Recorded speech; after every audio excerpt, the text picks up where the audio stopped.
Mas vai acostumando também. Mas é o que eu digo assim, vai ficando natural, né? A gente vai se condicionando.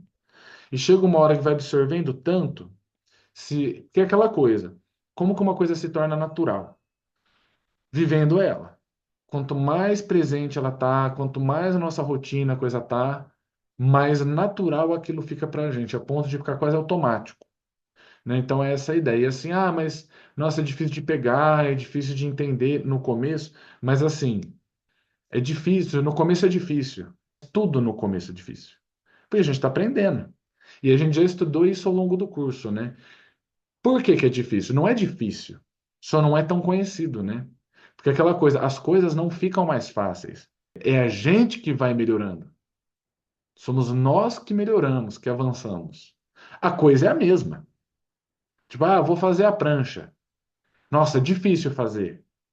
Depois de um tempo, se você fizer todo dia, uma hora ela fica fácil. Mas não é porque ela ficou fácil, é porque você melhorou. A prancha é a mesma.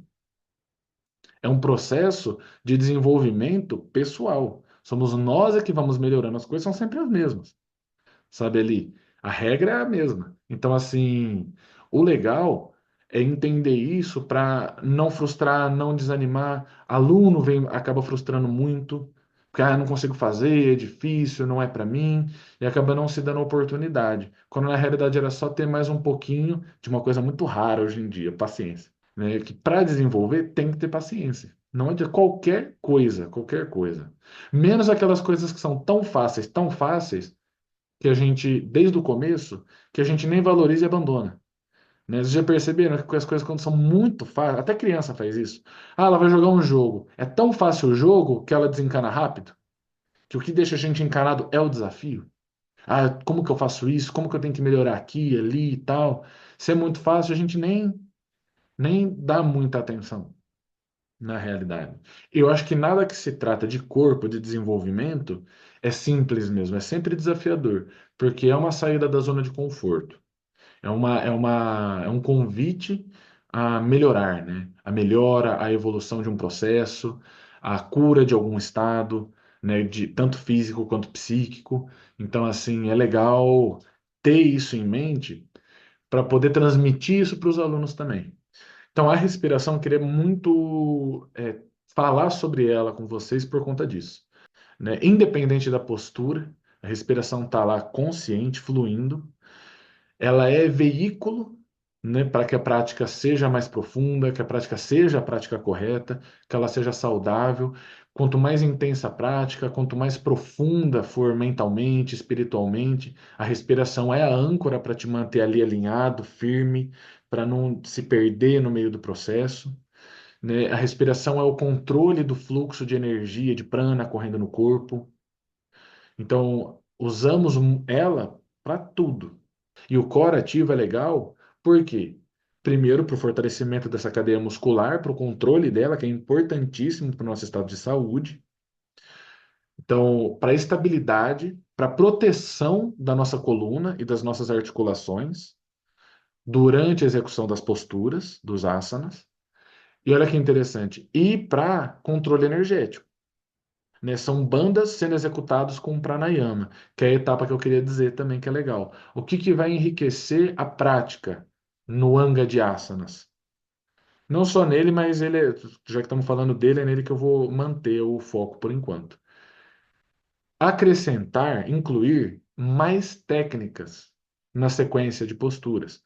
Eu posso entrar numa postura e aplicar um pranayama nela, ou um mudra nela, né? Ou uma visualização nela, né? Então, isso é legal de perceber que é tudo uma coisa só, que eu consigo acrescentar técnicas para potencializar os asanas. Banda, sabe, acrescento banda, lá uma compressão, por exemplo, eu estou numa postura, acrescento um mula banda, um mudra e um pranayama. Quer dizer, potencializei essa postura de forma energética, assim, muitas vezes. Né? E isso ajuda também a trazer o praticante para o momento, porque é tanta coisa para prestar atenção que ele não tem como viajar muito, porque ele tem que olhar para tudo aquilo que ele tem que ativar. E é legal para trazer mais consciência do corpo, Porque isso é interessante. Quando a gente começa a praticar yoga, a gente começa a perceber o quê? Que a gente não sabe nada do nosso corpo. A gente não sabe perceber o nosso corpo. A gente fala para respirar com o abdômen, a pessoa não sabe respirar com o abdômen. Ela é um ponto cego para ela. Pede para elevar os braços numa determinada postura, ela fica toda torta assim, ó. Quer dizer, aí a gente tem que ir lá e corrigir. Aí ela fala: "Nossa, eu achei que estava retinho". Então, assim, que é esse trabalho de propriocepção e de autoconhecimento. Então, é uma maneira de trazer essa consciência mesmo para o momento, para o dia a dia, e trabalhar esses pontos cegos dentro do nosso corpo. A gente não sabe sentir ele. Então, muitas vezes, a gente vai, por exemplo, ao longo da vida adoecendo e nem sabe, nem percebeu os sinais, nem vê, não entende a necessidade do corpo. Então, o que que é legal? Conhecer o corpo, acrescentar mais técnicas às posturas, mas que eu achei importante assim falar um pouco dessa questão dos asanas, das posições, né, para reforçar mesmo coisas importantes nessa questão da respiração, do momento, né, de cada etapa delas, da orientação das posturas, das sequências, da coreografia. É sempre legal ter essa parte bem afiada, assim, sabe? Porque é uma das partes mais importantes da prática num nível de responsabilidade, assim, sabe?